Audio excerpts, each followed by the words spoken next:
Hi, Brian, and thank you so much for joining me here at Team Agreements on our virtual summit on creating team synergy. And before we get going, can you tell everyone who you are and what you do? Well, I always like to keep my priorities straight. So if you ever receive an email from me, it's going to say Brian Biro, husband, father, grandfather, speaker, author. So that's who I am most of all. I've had the joy of being a professional speaker for the last 30 years. I've written 15 books. Love what I get to do. It's all about turning from silos to synergy. It's all about helping every person know that they're a leader. So I've had the great joy and privilege of speaking all around the world. Today, I'm speaking to you from Dallas, Texas, where I'll be speaking the next couple of days. And I'm called America's Breakthrough Coach because my passion is to help people break through their fears, obstacles, habits, or doubts to really rise to their potential. I love it. I'm so excited to talk with you because I know you've been in the field of leadership as well as working with teams forever. And so having Are you said saying that, I'm old? Is that what you're saying? no, we say seasoned. Got it. Got it. Seasoned. I like Yes. that. Yes. I'm just salty. That's it. No. I don't think so. And this way we get to honor the wisdom that you Oh, bring, right, from your years of experience. And so I'm going to jump right into it because I know our time together is going to go super quick and I boom. want to get as much in there as possible. So I want to ask you when I know you speak to a lot of different groups and a lot of different people from different fields, but what would you say would be the most common factors that really impact a team's ability to work well together? First of all, it's a great question. And I think the starting place is the one that's the most difficult for people. And that is we have to learn to truly, and I mean truly, not just in kind of lip service, to value and honor differences. Um, I don't want to have a team of people who are just like me because then we're only going to see the little bit that I see. I want a team that has the people that are good at the things that I'm not good at, that Mhm. really see the world differently. And I give you two great examples of how valuable this is. In my second career, my first career, I was a United States swimming coach. My second career, before I became a speaker, I was in the corporate world, and I was vice president, general manager, operations officer. So I was in charge of marketing and sales. The operations CEO was right next door to me, and we were opposites. I'm very much let's move forward kind of a guy, and he was very analytical. He would just dissect a problem that wasn't working, and for a while, I didn't value those differences. In fact, the only time we spent any time together was when we had to be in the same meeting, and then we would just go the other way. One day, I walked into his office with just an idea of actually, and his office was next door to mine. That's how and of course we tried to pretend that we got along, and the whole team knew we didn't. All right, but one day I walked in his office and sat down and started to notice I was a long distance runner. He was a long distance bicyclist. I saw pictures of his family. I had pictures of my family. And I just really listened to him. And I found out two things. One, we both wanted the same things. We wanted our organization and the people to have a great place to work and to be successful. But we went about it differently. From that point on, we would never have a meeting without each other being in the room and really listen to each other. So there's a lot of statements about let's be like-minded. I think what matters is being like-hearted. Mm. And when you value and honor differences, because differences has a negative connotation. Oh, we're having differences. Differences, another great word is resources. And surrounding yourself with people who bring resources that you don't bring when you're going towards a common goal. That is one of the most powerful ways to really make a team work well together, to honor and value one another's differences. I'll give you another one. Blame kills teams, and there's a very simple reason why blame has no value and no place in building a team. And here's why. Deidre, think about blame in the context of time. Is blame about the past, the present, or the future? The past. Always about the past. Hmm. So whenever you find yourself in blame, where are you? You're in the past. And can you do anything about the past. No. No. So blame busting doesn't pretend that we don't make mistakes, that we don't miscommunicate. But blame busters in a team say this: okay, when things aren't working, we say, what did we do? What can we learn? How can we do better now? And so they get rid of blame and replace it with that blame busting to put it in the present. Because when people feel that they're in a team where there's blame being thrown around, it's like that old game at the county fair called whack-a-mole. Hmm. People are afraid to stick their heads out because they're going to get whacked. Yes. But you want people to take those chances and those risks, and they'll never do it until you remove blame. It's not to say we didn't mess up. It's to say, what can we learn from it? Let's bring it into the present. A great way, there's a great quote from the old Alabama football coach named Bear Bryant. He said, I'm just an old country plowhand, but I've learned one thing. He said, if you want a team's heart to beat as one, when things go great, they did it. When things go pretty good, we did it. If things go bad, I did it. And that's another key, is to take responsibility. He wasn't really trying to blame himself. He was trying to say, that I really want to take responsibility for my part in making things better. So valuing honor differences, blame busting, and probably the most important key of all to a team functioning well is for everyone in the team to make a commitment to be fully present. Um, when you're fully present, it says to everyone around you that they're important, that they matter, that they count. And whenever you're not present, you send a completely opposite message, that they're not important. And really, the job of all of us in a team is to help each other know that we're important, that we're significant, that we bring something to the table. And so it's really such a very powerful key to helping people feel like they are a part of a team, that they feel like they can contribute something of value, that they are valued. So if I was to name three factors that are more important than any others to a team really beginning to come together and become synergistic, it's one, to value and honor differences. Two, to really make a commitment that we are going to be blame busters. We're never going to get caught up in that backward motion called blame. And most of all, we're going to be fully present with each other and beyond words to communicate that I value you here, that you're important, that you matter, that you're significant. Okay, so I love it. So I'm sitting over here and I'm writing down furiously, and people who've been with me for a while know that's what I do, because again, it's a great way for me to capture the wisdom. So is it okay if I kind of unpack it a little bit and Absolutely. okay, Absolutely. because there was a lot in there. So one of the first things you talked about, and then you wrapped us back around to, was again the idea of valuing differences.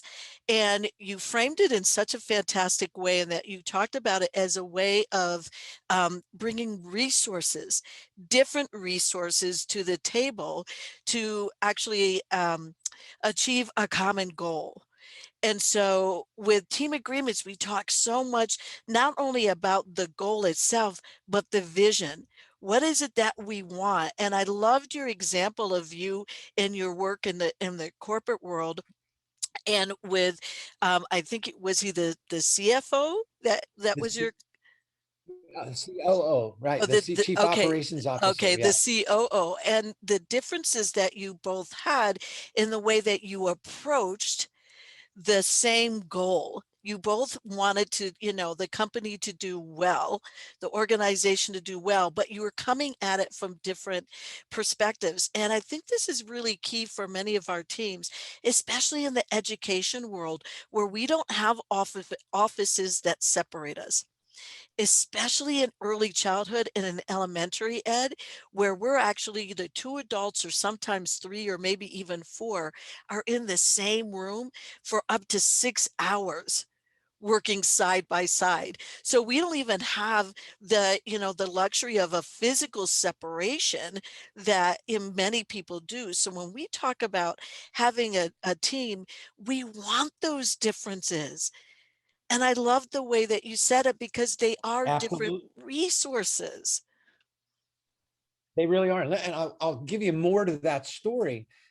At the time, that one of the reasons why I decided to go sit down in his room and really try to connect with him to figure out who we really were, was because at that point in time, our team was doing very poorly. Our company had been around forever, and everybody said it's the market. And I kind of started getting the feeling it's not the market, it's us. We don't support one another.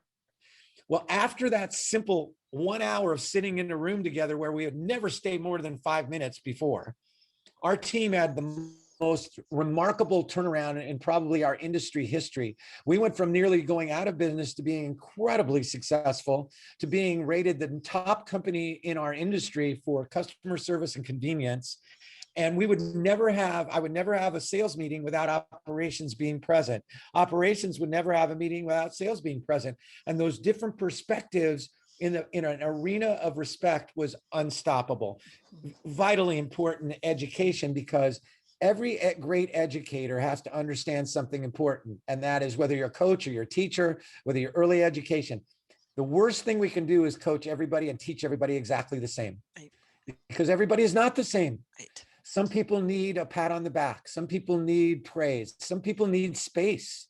Some people need to just give them the ball. And so those are different resources, different ways of supporting each other, different ways of teaching and coaching, and to really recognize who can fill in my valleys is so valuable. We also did a program in my community. I live in Asheville, North Carolina, where I saw the power of that kind of valuing differences. We did a completely charitable event we called Lessons in Leadership, where we brought world-class speakers to Asheville to speak for basically nothing, so that people who normally couldn't get that kind of training could get it. And it was the most incredibly synergistic team ever because of that valuing of differences. Mm. Yeah, and so this is really important, and I appreciate you bringing it back to the education world, because what I don't want people to do, especially because that's who we're talking to as educators, to say, oh, well, that's Brian, and that's how it works in the corporate world. When in reality, it works the same way in any field, and the impact that we're talking about when teams come together and they're not, I mean, they're just that well-oiled machine, like the cogs are just working, and you walk into the classroom and it's just seamless from beginning to end. The impact on children and families are just remarkable. And Absolutely. and I don't know if people really think about that, because I love, again, the example that you used where you said, hey, at that time, our organization, our team was doing poorly, and it got blamed on the market. Right? There's not a Exactly. marker for it, or whatever those external factors. We do the same thing in education.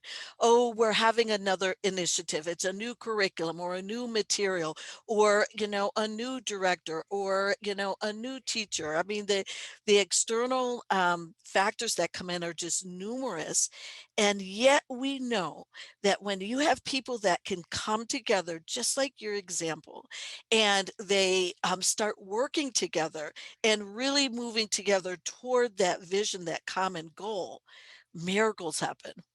They do. That's where they happen. And it's about controlling your controllables. When we start to try to control the things we don't control, we get frustrated, we get scared, we get angry, we get bitter, we start blaming.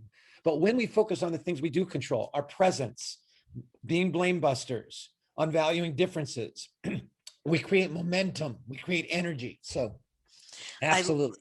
I love that. And so when you talk about, controlling the controllables, we talk a lot about, the circle of influence. Right. And, Jack Canfield's work, I use that a lot in terms of his how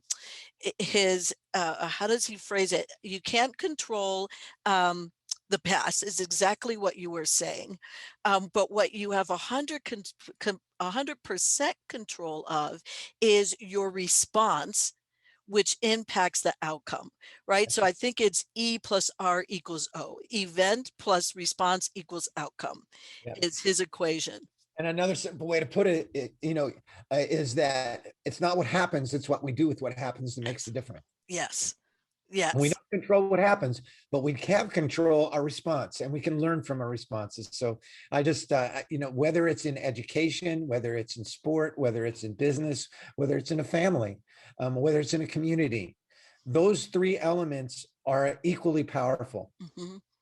And again, I appreciate that you taking us sideways a little bit to talk about within our family, within our community, whether it's our personal life or our professional life.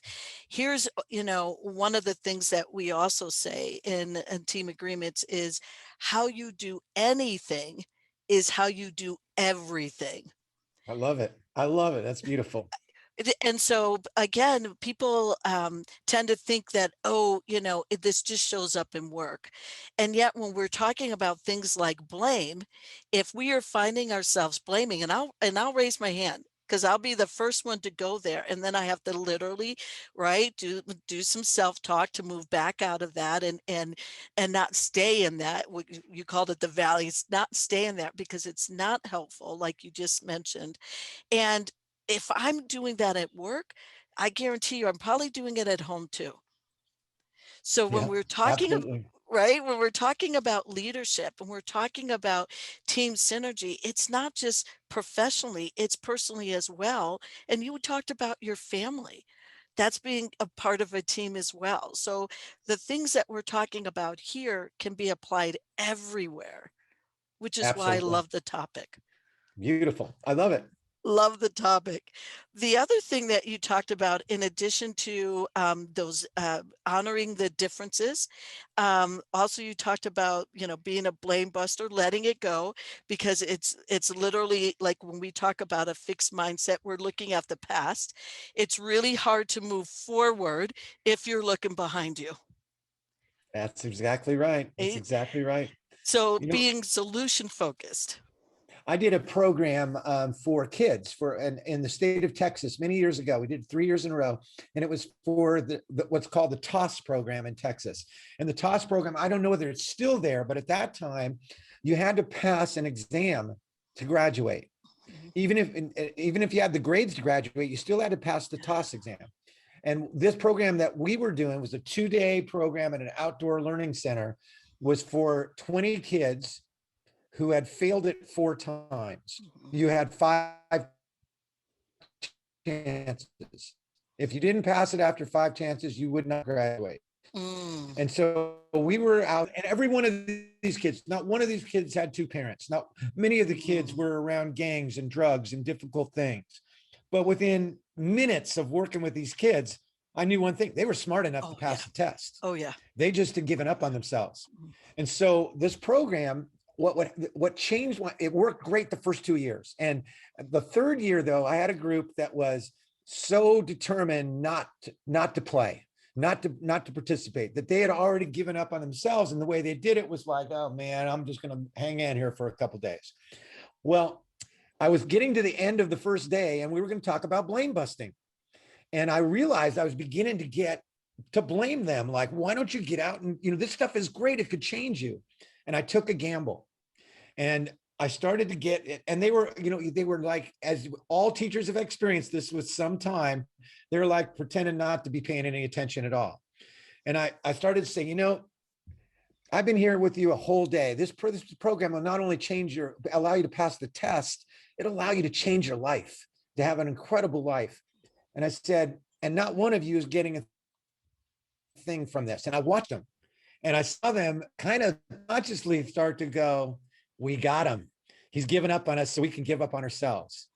And I said, and then I got really intense. I said, it would be so easy for me right now to blame you for not caring, for not trying. And I said, if I do that, I would be dead wrong. And all of a sudden it was like, what? What did he say? All right. Because they were expecting me to blame him. And I said, if you're not getting value from what we're doing right now, it's because I'm not. It was a story about one of the best teams I've ever been part of. It was an intervention team for my very best friend who had been addicted to cocaine, and a team that came to make a choice. And as I told that story, incidentally, it's the only time I've ever told the story in an event. Mm. Um, every eye was glued, every heart was beating as one. When I finished that story, they stood up and gave me a standing ovation. And it was all because I didn't blame them at that key moment. I took responsibility for trying to be a better teacher. That's how powerful it can be. The bottom line to the story: 4 weeks after the program ended, I got a letter from one of the kids in the program. And she told, there are actually 25 people in the program. And she said that on the day of the program, I have people break boards in their Mhm. events to break through fears, obstacle habits, or doubt. They said, oh, written on the board, something they want to break through. And she said, 21 of 25 passed the test, and every single one of them improved. And I thought, had I blamed that, I passed the test. Yeah. Yeah. So I appreciate that story. And again, thinking about blame and like you said, that it does kill teams. And it's so easy for us to drop into that. And I love the way you linked it to personal responsibility. And so when we're talking about leadership, that's number one. And the impact it has on the team, like you said, allows those miracles to happen, because when we take personal responsibility for something, it allows other people to show up and take responsibility as well. Absolutely. If it's to be, it's up to me. If things are to Yes, change, I must change. yes. Absolutely. Absolutely. That is a cornerstone. Absolutely. And yet that's a really hard one, Brian, because we say that too, right? If it's to be, it's up to me. And it's really hard because what that says is I am 100% responsible 100% of the time. And that's a hard pill to swallow, because it's so much easier, like we just said, to say, oh, it's because of that thing, or oh, it's because of that person. And yet, when we take that responsibility on ourselves, it's just a great way for us to receive feedback. It really is. And what it really requires is to move from ego to we go and to be truly humble. You know, I think one of the least taught and one of the most important ingredients in great leadership that builds teams is humility. And Mm, now, being humble doesn't mean you think less of yourself. So many people think, well, I'm humble, I don't think I'm that good. Because being humble doesn't mean you think less of yourself. It means if you think of yourself less. But the reason why humility is so crucial to building teams, only those who are humble are lifelong learners, because only those who are humble are right away ready to say, what can I learn? Only those who are humble would rather be wrong and learn from it than to have to look good and be right. And mhm. so when you create that level of humility and responsibility go together, because when you're humble, you immediately don't go to, oh, you did it. You go to, what can I do better? How can I learn from this? I know my intentions were good, but it didn't work very well. So how could I change my approach? If it's not working, try something different. So that is a vital key to everyone, because everyone is a leader. Everyone is a teacher. I know your program is focused so much on teachers. We're all teachers. How you show up every day is teaching far more than you ever would do with words. 55% of communication is body language. 38% of communication is tonality, not what you say, but how you say it. So we're always teaching by the way we show up, by the way we deal with adversity, by the way we build other people. So this is remarkable, because it instantly made me think of a conversation that I just had this week with a leadership team.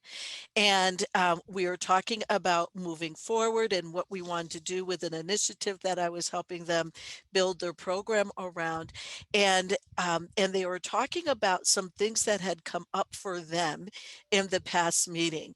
And it would have been very easy for me to say, well, you got triggered. This is what's happening. This is what was supposed to happen. And what I did instead was thanked them for the feedback.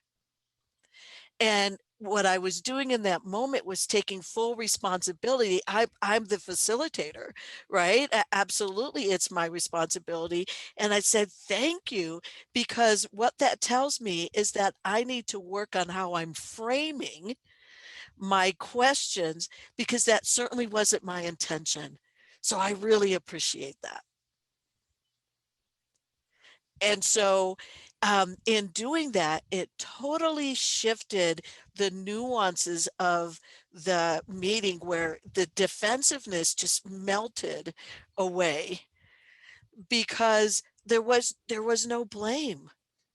It was just, "Wow, thank you. Now I know what I need to improve. Awesome. Where do we get to go Yep. from here?"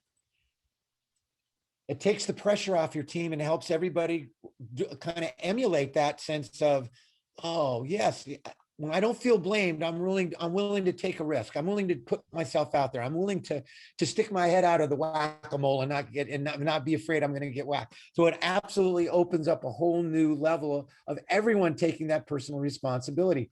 But Yes. it has to start with each of us, because if we Yes. each do it, we're all doing it. Yes. And so now you just made another incredible connection for us, and that is to risk taking. And in the field of education, it's just continues to astound me how risk adverse we tend to be when we're actually you need to take risk and move into innovation in order to learn. I mean, we don't learn unless we're continually, taking some type of risk. And yet, what we're finding is the reason we're risk adverse is because of exactly what you said, that whack a mole. Like, you keep getting whacked after a while, you're not going to stick your head up anymore. You're going to keep it down. So when we talk about teams and building that synergy, it's the ability and the willingness to take risks to find those innovations of which that's usually where awesome things start to happen and get created. They absolutely do. And I think the biggest risk that educators can take to transform their teaching to a whole different level is about the Pygmalion effect. And for those who don't know, the Pygmalion effect is it comes from mythology of the story of Pygmalion, who was a great artist, but in his life he was lonely. And one day he decided to pour his heart into creating a sculpture. And he was so into it that for 3 days and 3 nights, he did nothing else but work on this sculpture, pouring all of his pent up loneliness into it. And then he stood back and he looked at what he created. And what stood before him was a statue of a woman. And the myth says that it was so much the essence of all that was inside of him that as he looked at what he created, he lost his heart and he fell in love. Well, the goddess of love, Aphrodite, descended down invisibly behind him and said, "You know this Pygmalion? Good dude. Let's help him out this time." And she pulled out an invisible magical bow and arrow, let fly with a golden arrow that went straight into the heart of the stone sculpture. Well, the instant that the arrow hit the stone, the myth says, the stone transformed into a living, breathing woman whose name was Galatea. Galatea opened her eyes. She saw Piggy. Piggy saw her.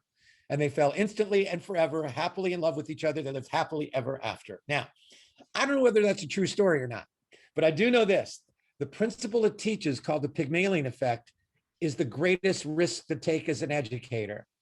Because the Pygmalion effect says that our thoughts, our beliefs, and our expectations are magnetic. And as we look at each student, we're looking as the same way Pygmalion looked at that statue. We're bringing out what our expectations, our vision, our thoughts are. Now, this was actually proved in an elementary school. A researcher by the name of Robert Rosenthal from Harvard came along and said, is the Pygmalion effect real, or is it just convenient? And so he went into 25 different schools to first grade classrooms, only first graders. And he said to the teachers that he had developed a test for students that would identify that for the teachers something they'd love to know, which was which of these students had great potential, but who had not used it yet. He called them spurters. So 25 different schools, 500 different children did the study, gathered up the tests after he gave them the test. A week later, he came back and he told the teachers the results and said, Deidre's a spurter, Jim's a spurter, Mary's a spurter. So he told the teachers which of the kids had scored as spurters. But guess what? It was a fake. He had never graded anything. What he did was he found a very basic first grade intelligence test, administered the test, gathered the papers, burned them, never looked at one of them. So totally at random, he went back to the teachers and only the teachers and told them which of the kids were spurters. Well, I know you know what happened. Guess what happened? Hmm. The kids randomly chosen as spurters spurted. They rose to the top of the class and they stayed there over their academic careers. Because who changed? The teachers. Yes. The teachers no longer looked at Deidre as Deidre. They looked at Deidre as a spurter. They saw something different. Brilliant study, and Rosenthal got sued for it. Uh, I didn't know that part. guess who sued him? The teachers, the parents. The parents of the teacher. Those are different. So the Pygmalion effect is a risk because it says, I'm going to look for your potential weaknesses. I'm going to really start to build you. And there's so many wonderful experiences. I had the greatest from a high school teacher named Mr. Anderson. When I was in the ninth grade, he pulled me into his office one day. He set me in a chair, and he was like the coolest teacher. He was a teacher everybody loved because he was fun, and he taught us. He treated us like we were like college kids, not high school kids. And he looked at me and he said, set me in a chair, and he was really serious. And he goes, Brian, a student like you only comes along once every 10 or 15 years. Now, Deidre, I have to tell you, when he said it, it's real likely he meant it bad more than he meant it good.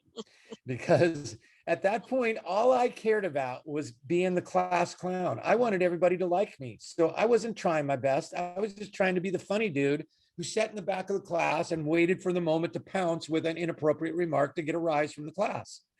But Mr. Anderson was a positive Pygmalion, and he believed in me more than I was willing to believe in myself. And the next words he said get to the core of the risk you take and the benefits that come. The next thing he said was, Brian, there's something special in you. Stop wasting it. He said, every day is a gift, but only you determine if you'll open it. And he said, son, you haven't opened one of them. Put your heart into everything you do. Put your soul into every day. Live with energy. And if because of the way he said it that day, he was such a magnificent Pygmalion that it reached beyond my mind into my soul and my heart. Mhm. And I guarantee you, Deidre, I would not be on your show today had that teacher, that Pygmalion, not said what he said and been that positive Pygmalion to me more than 50 years ago. Mhm. That's the power that we all have. And it's a risk. It's a risk to say to every student to look for the best in each student, not pretend that they aren't human, not to pretend that there aren't places where we need to correct or we need to advise, but to look for their possibilities, because either way, what you focus on is what you create. Yes. So to be a positive Pygmalion is to focus on what you want to create. Got it.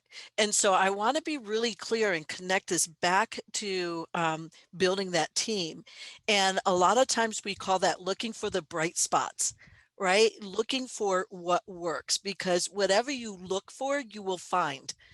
Right. So if I'm looking for the negative in that person, right? Oh my gosh, I can't believe she did that, or I can't believe he does this. That's what you're going to find.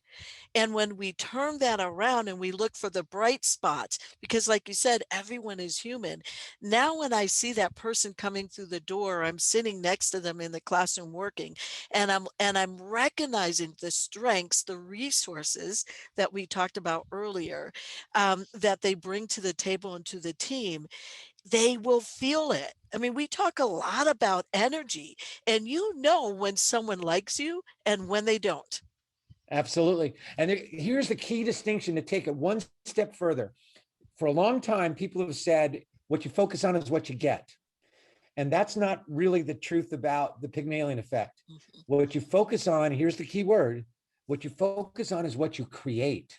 So not that belief is not just something you recognize in somebody else, but as you believe it, you're breathing that potential into them and they start to gather it and grow with it. So it's not just observing, it's going that step further to what you focus on is what you create. It's already in each person to shine, but you actually co-create that shine when you become that positive Pygmalion.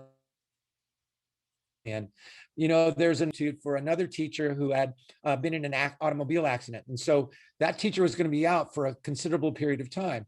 So the substitute teacher, who's going to be there for about 3 months, walks into the teacher room, the staff room, and everybody starts telling him, "Oh, there's a fourth grade class." said, "Oh boy, you are in for it. This is the most misbehaving, rowdy.